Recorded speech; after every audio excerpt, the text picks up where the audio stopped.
Donc on a toujours un trajet entre A et B. Alors, la variation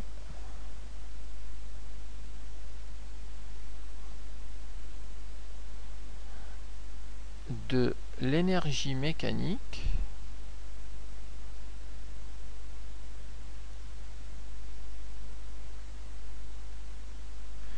est nulle. On peut dire ça autrement. Si les frottements sont négligeables durant le trajet AB, l'énergie mécanique est constante.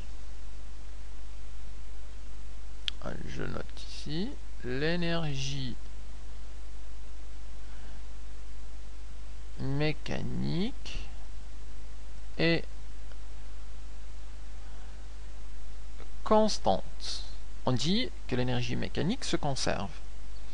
Alors qu'est-ce que ça veut dire? Ça veut dire en fait que delta EM, on peut l'écrire comme ça, de A à B c'est égal à 0, ou alors EM au point B moins EM au point A c'est égal à 0. Ça veut dire quoi? Ça veut dire que si je passe ça de l'autre côté, ça veut dire que l'énergie mécanique au point A est égale à l'énergie mécanique au point B. C'est-à-dire que l'énergie ici, initiale au point A, c'est égal à l'énergie mécanique au point B. Mais ceci, attention, est vrai lorsque les frottements sont négligeables.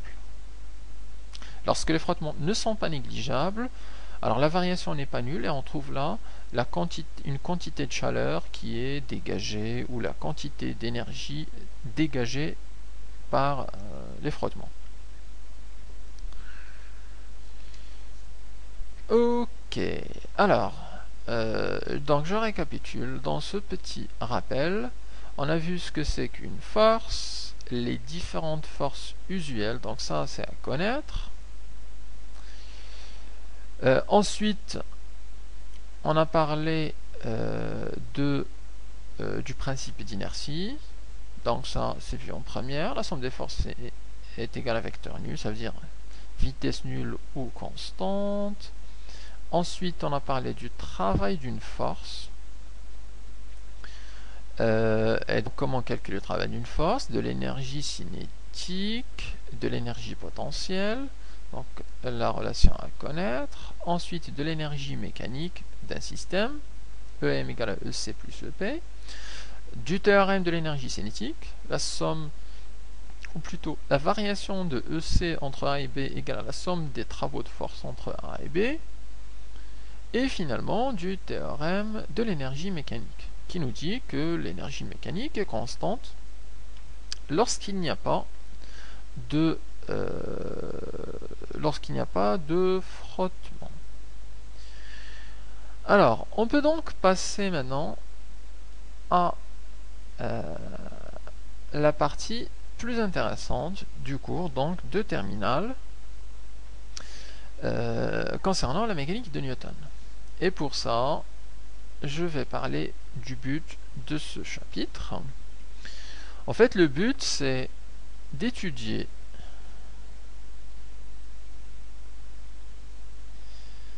le mouvement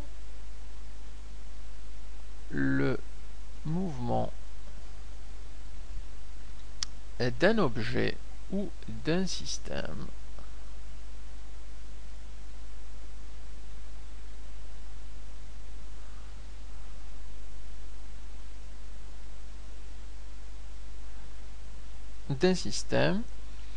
alors par exemple le mouvement d'un skieur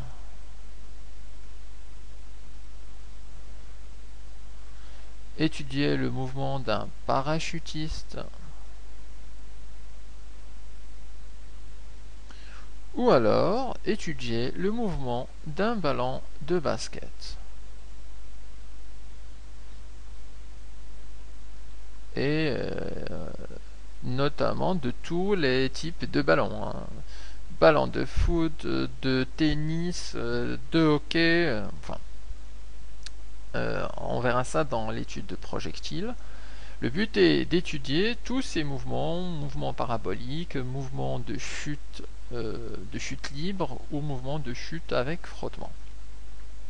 Alors pour ça, on parlera de la position, on parlera de la vitesse, on parlera de l'accélération. Donc en fait, on va étudier le vecteur position,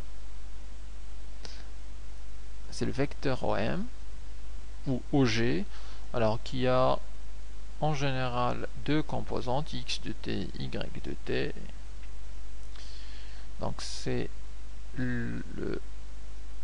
la position. Ensuite, on parlera du vecteur vitesse, qui aura aussi deux composantes, la composante Vx et la composante Vy. Donc ça de t, ça c'est la vitesse. Donc jusque là c'est des choses connues. Maintenant en terminale on rajoutera un autre vecteur intéressant, c'est l'accélération, qui aura deux composantes, ax de t et ay de t. Et c'est la notion d'accélération.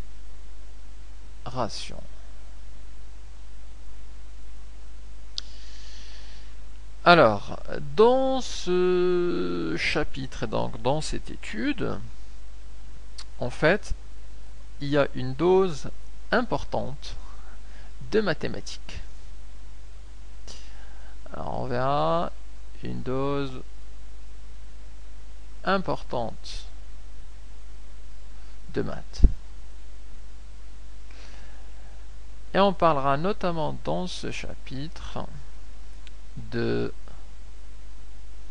fonctions primitives.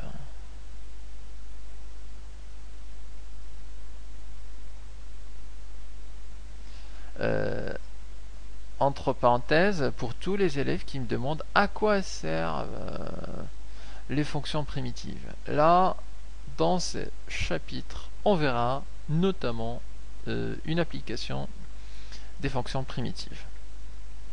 On verra les équations différentielles.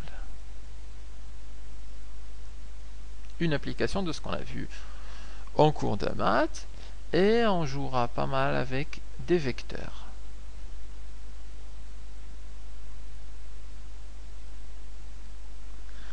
Donc, une bonne dose de maths qui permet en fait de faire la liaison entre ce qu'on voit en maths et ce qu'on voit en physique. C'est d'ailleurs assez utile pour passer du trop théorique, calculer la primitive de cette fonction qui vérifie f de x égale à 1, à calculer la vitesse, sachant qu'on a l'accélération, sachant que la vitesse initiale est égale à 20 mètres par seconde.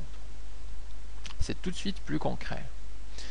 Alors donc, avant d'énoncer les lois de Newton, je vais faire quelques rappels de mathématiques qui vont être utiles pour la suite.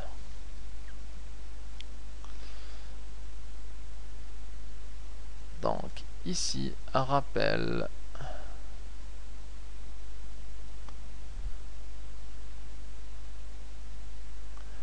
mathématique. Alors je commence par des rappels sur les vecteurs.